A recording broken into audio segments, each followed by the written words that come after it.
That ain't me. I'm not an anime nigga. I'm a nigga who likes anime. Exactly. There's a difference. There's a difference. Look, see them hating ass niggas talking, tell them niggas stop it. Move back, baby, run down Texas. Off the perky, boy, I'm dangerous. I'm in the double R, shit look like a spaceship. Everything is up there. Yes, sir. Welcome back to the Redacted show. It's your boy Feeq or Feeq with my co-host, my other host. Co-host Dana Dane in the building, man. We are here at Dreamcon, and we have a very, very, very special guest with us in the building. Mm-hmm. Somebody know him as the PAT, the Gumbo GOD, Goon, the goddamn Studio Maho OG. We got your boy Pat in the building. What's going on, gang, man? Thank y'all for having me here today. It's been a long-awaited interview, man. He's been ducking us. I don't do me there, man. He has been running. Oh, man, don't do me that. But we appreciate your time. And just thank you for giving us this time right now. Course, y'all are really busy right now, especially with Dreamcon. And we'll just go ahead and get started with that. So, y'all out here, how are you liking the vibe so far, man? I'm enjoying it for real. First time they doing it in Austin. Really, really packed. Didn't expect that many people, but it's a dope experience. And it's real convenient because, you got the hotel like right next to the convention. You go upstairs, lay out, whatever. But overall, it's pretty cool. I'm enjoying myself. True. So I have one quick question. At these conventions, people start to smell a certain way. And I saw Pat, he went a little viral on Twitter a little bit, passing out some free deodorant. What was the thought behind that just off rip? Man, I can't let these boys go out like that, man. You know what I'm saying? We want to have a great experience, Yeah. We love the hoes. We don't want to scare the hoes, And you scare the hoes by being musty. So in order to combat mustiness, I want to give away free deodorant. Ain't no excuse this weekend. Shit was free. That is true. It was a lot of people scaring the hoes. I saw it firsthand. There was a lot of scaring the hoes this weekend. We witnessed it firsthand, dog. But speaking of scaring the hoes, take us back to old Pat. How did he get back? Did you just say he scared the hoes as old Pat? I just had to transition. But no, take us back to back in the day, Pat. How did you come up with this great idea of Studio Maho? Like, what really inspired you to take this leap? So, let's see. I know originally, we were Team God Punch. And that was when, God Punch was like our sole focus. As far as like transitioning into Studio Maho, that's like hard time getting into the industry. Not gonna lie to you. And so after like so much trouble getting into the industry, I just told myself, hey, if nobody's gonna give me a seat at the table, I'll just make my own. Mm-hmm. Right. And so that was the mindset of trying to make my own studio. And then on top of that, like as we all see like the strikes going on right now, so we want to pay, writers, actors, we want to pay them fairly. Everybody deserves to be compensated fairly. So one of my big things was making sure that people who do work in this same field like us can go home and feed their families and then have a little something extra to play with, Yeah. So I wanted to make sure that I could create something that could help people pay people handsomely, including my team. So that was like really some of the main inspiration behind transitioning into a full-time studio. You did. And then so I guess an add-on question to that, you did bring up the strike with the SAG and the writer's strike. Mm-hmm. How, if any, has that impacted you guys' work? Or, I know you talked about, being considerate of that. So how, if any, has that impacted you guys' project? It actually affected like a project that we were working on directly. Like, of course, I can't go into detail too much about the project. Right. But like, there was a budget, that, is like, all right, well, this is what we'll be compensated for the project. Yeah. And after the strike happened, the person who contracted us, they weren't able to pay as much, and so it affected us directly, Right. We, lost out on a couple, thousand behind the project, and we still got the project now, we still compensated handsomely, but, like, even us being an indie startup studio, we're feeling the effects of all of this going on in Hollywood right now. Yeah. So I got a quick question. So for the average person who doesn't know, how would you explain like the process between, say, getting contracts and how much pretty much it pays, just like a low ball or a high ball, like what an average project y'all would do pays and everything like that? So for us, I know that we charge a certain fee, just like a house fee, or just do business with the studio because we're company, you know. So you charge a fee, you know, handsome fee, you know. It's a handsome fee. We need that cut now. Yeah, it's a handsome fee, you know. But there's a base house fee that we charge, and then fees on top of that, you know, they'll go from, all right, well, how much, you know, do my animators need to be paid? Because for freelance animators, they charge like $100 a second. You know, Damn. and then on top of that, you know, you got to compensate the casting director, because then we have to go and find voice actors for the project if you don't already have some. Yeah. And then on top of that, we got to negotiate fees for said voice actors, and that's not counting any audio that we put in, any music that goes in. And then on top of that, you got to consider how long the project is going to be, because you got to compensate us for how long the project is going to be. Okay. So all of that goes into play whenever we get ready to try and take on a project, you know. Okay. So my question is, you brought up a lot of big SAT words this time. And I want to go kind of pick at the young Pat's mind. Did he ever fathom that his idea of God Punch and Studio Maho, well, his team Studio Maho, could get to this point? And where do you see it going from here? I won't lie to you, no, he didn't. You know? I mean, he always thought that, you know, he would do something great, but, you know, it just was a lot of stumbling, you know. He never necessarily knew what it was, you know. So I think if I could talk to my younger self, he'd be like, man, you lying. I know you lying. You know, like, if I told him, like, yeah, you know that this shit you thought of in 2015 in your mama house, you know, like, would have took you all the way to London, you know, and now you got international business partners, he'd be like, excuse me? You know? So it definitely is a humbling feeling. It's really surreal. And I'm trying to soak it all in, because a lot of times I can't even believe it, Right. you know? But, yeah, he flabbergasted. Okay. So my next question is, so you talked about like the international and having different business partners. Right. And then for people that don't know, Pat and Studio Maho, they did just drop their trailer screening for God Punch, the actual show, which will be made soon. We'll say that. Who would be like a dream studio that you would want to partner with? Dream studio. Oh, man. There's so many, honestly. I can't say that there's any that, you know, I like more than the other, because they all have like different, you know, animation styles. Of course, you know, I grew up on Pyro. You know, they did, you know, the Yakusho, Lead, Naruto, Boruto.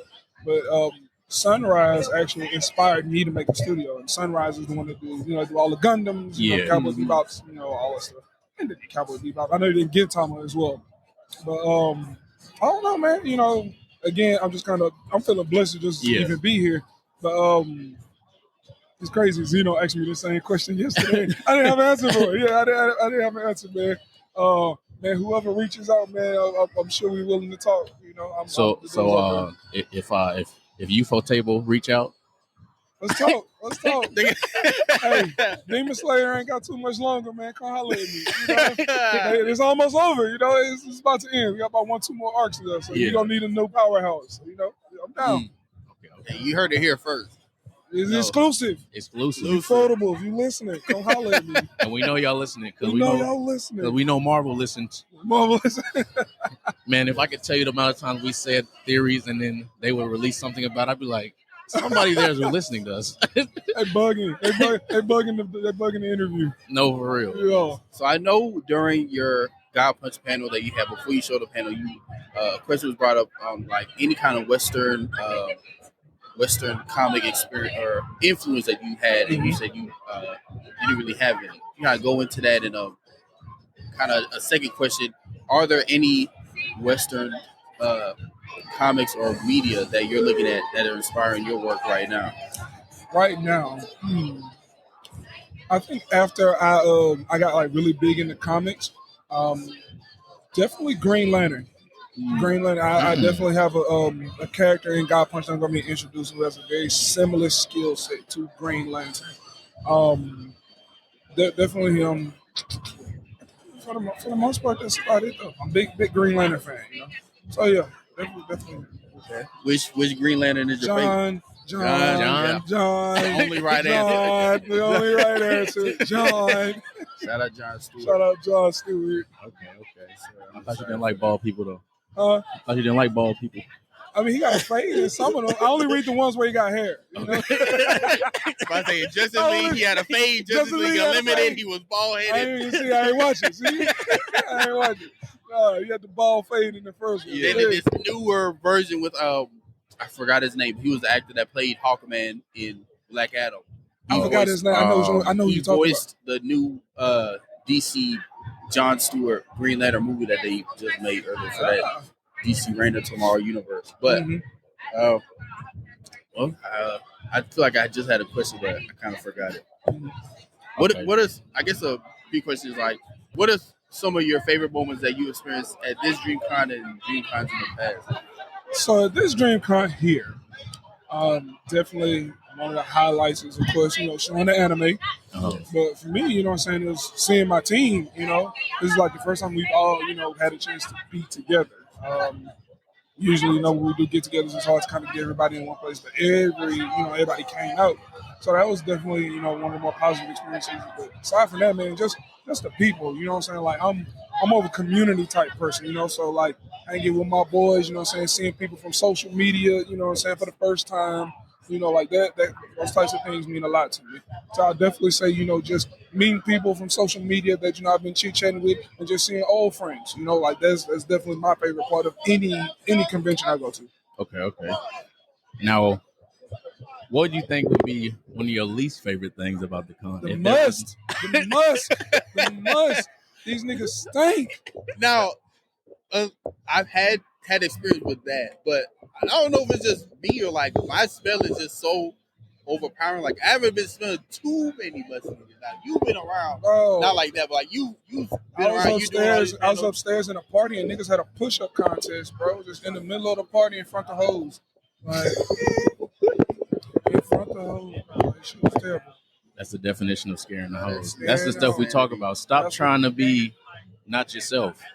I don't think people in this industry, like this community, understand like not even just manga, but like comics and stuff in general. Like we're already looked at as like dweebs and geeks and stuff. It's like we're so much broader than that. Like we're so much broader than that. Like that ain't me. I'm not an anime nigga. I'm a nigga who likes anime. Exactly. There's a difference. Oh my goodness. I did have one other question about God Punch. So you talked about during the panel, you talked about like different characters and stuff. So I have a two-parter. Okay. Do you have a favorite character right now that you're gonna maybe kill off? And then absolutely. Oh yeah, absolutely. Okay, these niggas gonna die. Oh, it's gonna be like JJK, yeah, Shibuya types. Shibuya. Oh god, nobody's safe. Nobody. I like stories like that. Yeah, okay, nobody's okay. Don't get too attached. It's just Game of Thrones. Okay. Don't get too attached. Oh no, you gonna kill off a main character? No, yeah. Oh man. Okay. So, and then the second part was you talked about including like real life people that or people you view. Is there any like celebrities that you maybe like people you've seen, maybe like whether that's from like a movie or actual like celebrity person or anybody maybe like on your team or that that you would include already? So it's crazy because in the first arc that I wrote, I was looking for an antagonist and I was like, damn, like what's somebody that's like really dislikable in like a movie or some shit? Yeah. So it's crazy. I thought of a white dude and You Got Served. Yeah. Yeah.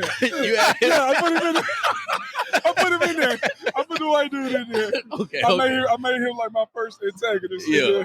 And so I'm gonna have him drawing up or whatever. And yeah, he's featured. But he was like, that's probably like the first person I decided to actually put in there, Okay. Yeah. I don't know why I thought of him. I was like, I need somebody like I really just didn't like in the movie. Yeah. Yeah, I thought of him. Okay. A little question I had that I heard at one of the panels, I don't know if it was at yours, but at the Anime at the Dark, but it kind of made me think. I wanted to throw it at you. What was an anime or manga that you read where you felt like seen or like that kind of spoke to you as Pat? Spoke to me as Pat. Or you felt like you were represented? Like I was represented. It's a good question. Nobody's ever asked me. I like questions nobody's ever asked me. I mean, I know the cliche answer is One Piece, but I mean, it's probably that one. Fishmen are niggas. Yeah, they are. Really, yes. Jinbei is my favorite character. Jinbei's a nigga. Now, I'll probably say One Piece. Just how it tackles the issues of like slavery, classism, matters in the LGBTQ community. I do feel like Oda does his part in trying to like make sure that like the marginalized community is represented and you can actually see the atrocities and relate them to like real world shit that we have going on. So I probably say One Piece. I agree. To add to that, do you think Luffy is a terrorist? It depends on who you ask. That is true. Like perspective is reality, It is. To the readers, Luffy is a liberator. But you gotta think about it, you like the average nigga in like West Blue, you heard this nigga done goddamn ran through Eni's lobby, goddamn, he punched the Celestial Dragon. He ran up and impaled down. He went to war with the world government. He burnt the flag down to the world government. He released like 50,000 prisoners. Released like 50,000 prisoners. Goddamn. Then you remember he got blamed for what happened in Alabasta. Oh yeah. He got blamed for what happened in Alabasta. The world government, they took that credit for that shit. Then you go to Dressrosa. The only reason he didn't get blamed for that was because of Fujitora. Yeah. Like if you an average nigga just chilling at your crib, in South Blue, you're like, who the fuck is this nigga? Who is this demon? Who is this? I don't want him over here. Hold on. This nigga is brothers with Ace, Roger's son, the demon, Dragon. Dragon is his dad. Was once criminal. Shanks was his mentor. Oh no. This nigga just whooped Kaido? Yeah. No. He's a menace. This nigga is horrible. But all this nigga want to do is just eat meat and party. And party. That's it, But yeah, it's perspective, It is. That's a great point you brought up. Because I remember I saw that debate online on Twitter and stuff. I feel like people were. It's okay to have an opinion because like that's what art is. Like art is supposed to provoke thought and provoke it's subjective. opinion. It's subjective for a reason. I think it's when people try to force that opinion as fact. Mm-hmm. When it kind of takes the fun out of it and it's like, all right, now you kind of drag it. So I guess more of like a Western comic kind of guy. So like, you brought up Jon Stewart. What about some other Western comic heroes that you're looking at to like kind of inspire your work and God points like Blade Titans, different things like that? Definitely been paying more attention to Static. Yes, that used to be about definitely, shit. That was so I do want to get all those issues that Nicholas Draper Ivy drew. I do want to get all those issues. I'm waiting to stack up. Like read them all together. Once I start, I don't want to stop. I want to give me a good binge. And definitely Static. Just because, of course, he's a younger MC, just like Percy. I think they're around the same age in this issue. I know he's like 15 or something when the show came out. Yeah.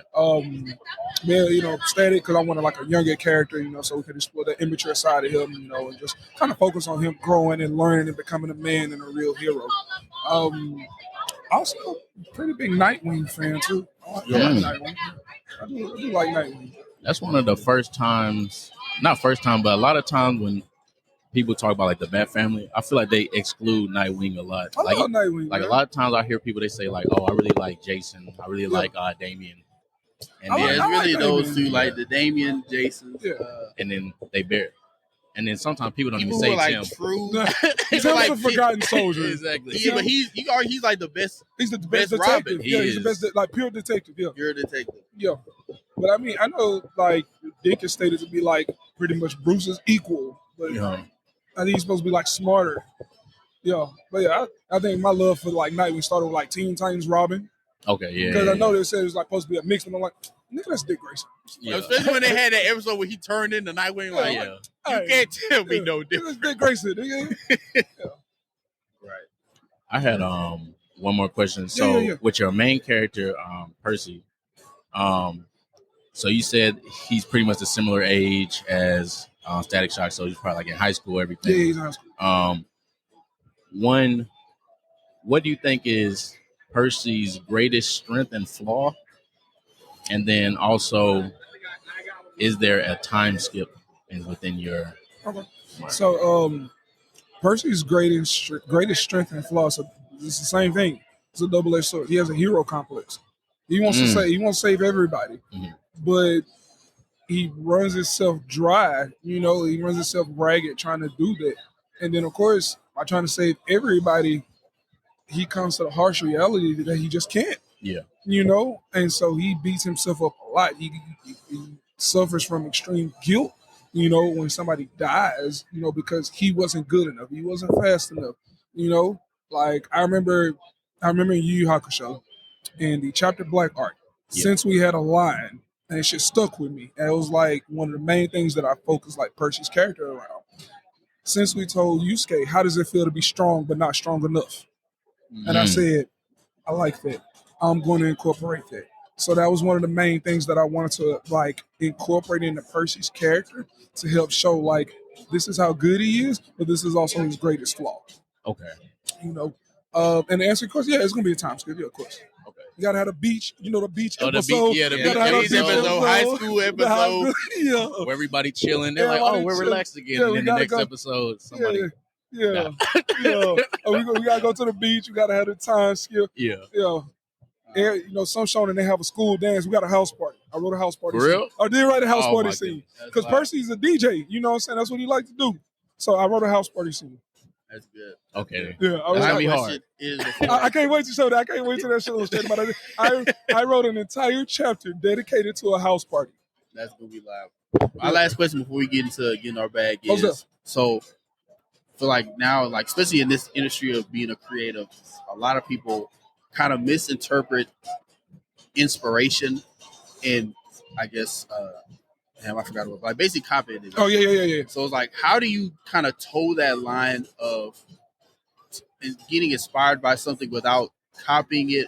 And how do you also battle that from other studios as well? So for me, you know what I'm saying, like once I got serious about this medium, I became a student of the game, like study manga just like, you study your books, So I would read different manga, I would watch different series, and I would see like, okay, how did they flesh this shit out? How did they flesh this shit out? You know what I'm saying? Like, how did they tell this story? How did they expand upon the world? How did they incorporate lore? So I came up with my own ideas and concepts. And as I explored, as I studied different ways for how mangaka did their own thing, I was able to incorporate that into my own series, Okay. So like for me, you take little inspirations here and there, you pay homage, whatever. But you just got to do your part to make sure all your stuff is original. But you want to give your shout outs, Right. Well, with that being said, I think it's time to get in our bag. Get in our bag question. Let's go. Yeah,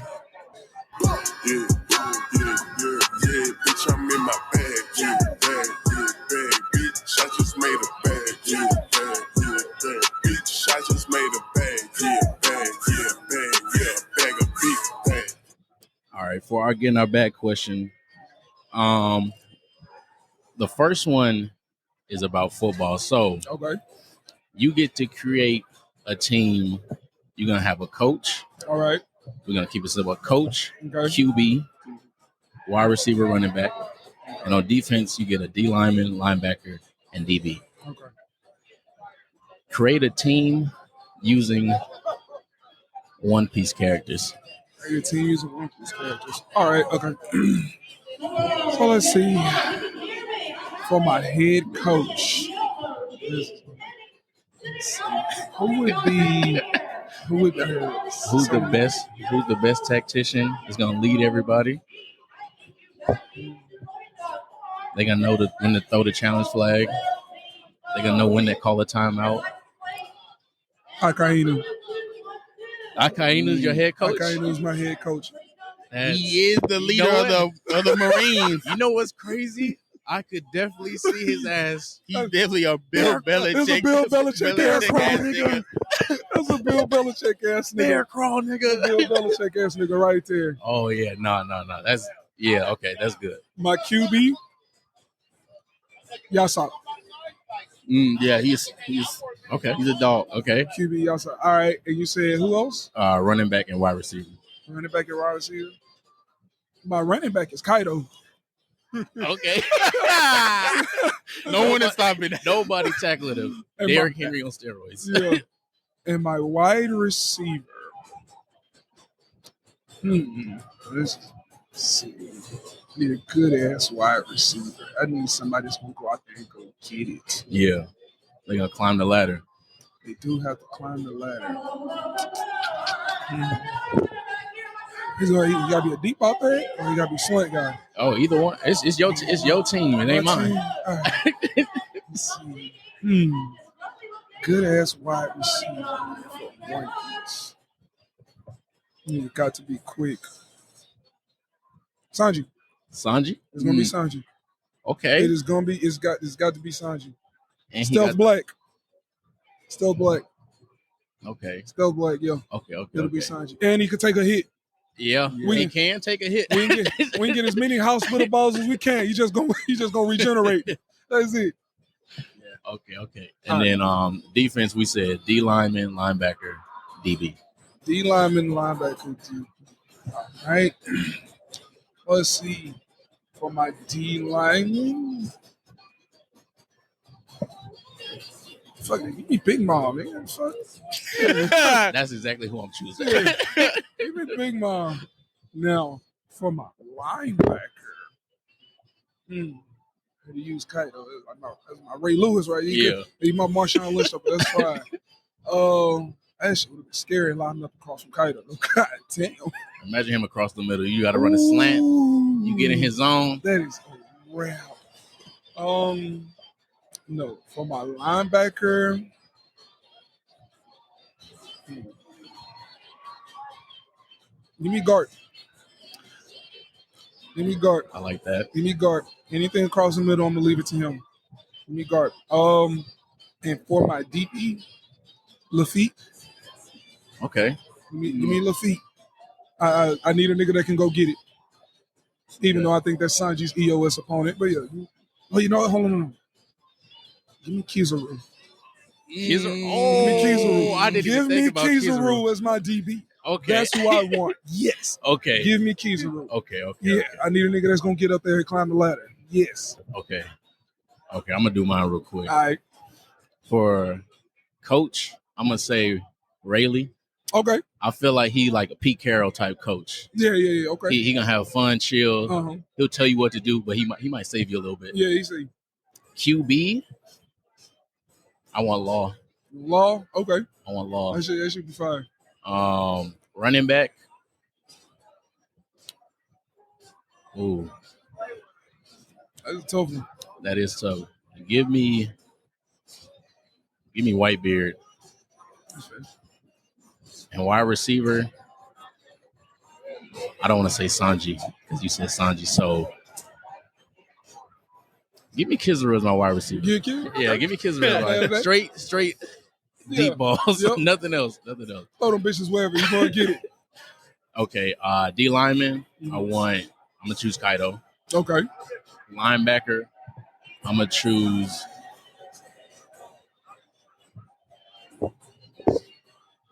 linebacker. Give me Shanks. You want the one-arm nigga? I want the one-arm nigga. Right, nigga. I want the one-arm nigga. I want the one-arm nigga. That nigga little. Hey, he pack a punch though. Hey, okay. He pack a punch. He a smaller type prototype linebacker. Yeah, He's a prototype linebacker. He a prototype linebacker. All right, okay. And then for DB, give me Luffy. I'll stick with that. Yeah. Luffy will go get it. Yeah. All right, for me, so head coach, give me Whitebeard. Galvanize the troops, galvanize everybody. For quarterback, I want Shanks. That one arm is gonna go insane. Running back, it's a good one. Give me that snot nigga that was part of Treble. Treble from He's gonna slip through everybody. No one can tackle him. For wide receiver, Luffy. His catch radius is insane. All right, defensive lineman. Yeah, Big Mom. Put her on there. Linebacker, I'm going Jinbei. That brick fist is stopping everybody. Okay. You're not getting past Jinbei. And then for DB, DB, I'm going with Kizaru. Like, you're not We're not getting past Yeah, the speed. Smart, that's a smart. yeah. Okay. Did you have another get in our back question? I only had that one. I was just gonna ask him that. So you got 3 hours to survive either these 4 animals. You gotta pick one. Which one gonna survive me? All right, so we got a bear, Okay. a gorilla, an elephant, or a hippo. What kind of bear? Grizzly. bear. All right, you said bear, elephant, gorilla, and hippo. Honestly, you might do better with the elephant. You might do better with that. I said, look, You gotta really piss an elephant off. I said that yesterday. I said you're not surviving a hippo. You're not surviving a grizzly bear, and a goddamn gorilla about to grab you by your leg and lick at you. I said, elephant. You just gotta sidestep him. Yeah, for the most part, yeah. I mean, elephants and gorillas, you don't fuck with them, they don't fuck with you. Yeah. Yeah, now hippo, they move with you violence. Yeah, you just see red every day. Yeah. Elephant. Okay. Yeah. Smart answer. Yeah. And So the final. go ahead. Y'all gonna say final segment is the redacted rule. Yeah. So for this one, redacted rules is we every episode give a rule to live by for the show, and since we have a very special guest, we'll let him give the redacted rule to close us out. Don't quit. Stay consistent. Stay consistent. Don't quit. With that being said, it's been your boy Dan the Dane. Your boy Feeq. And we out. Peace. Recipes call me, I'ma show 'em how to shoot. On the 4-5, jump in the ass, my crew. Yeah, I'm stepping with a fat, keeping all of the hoes on mute. Pull up park, could be yellow with a brew. 48 for a quick burst. Crazy 8s in the back, yeah, the trunk on hot like a cue. 40 on me when I'm in the backseat. Blotter, paper pre-cut. Chris make juice to the drop like Shane came with a clean plate, came with a sink. The Parator came with a mate. Tricones white like paint. My hoe by the hoe, cause she know it's my king. Hit on my side, cause I drop a song. Think you should hit up the link. The phenotype came from the pink Colombian thing. Yeah, the genetics unique. Cellular right on the beat. I'm teaching the hoe like I'm Play-Doh. I got the veggies like by the tomato. You got a basic hoe making Alfredo. I put a bag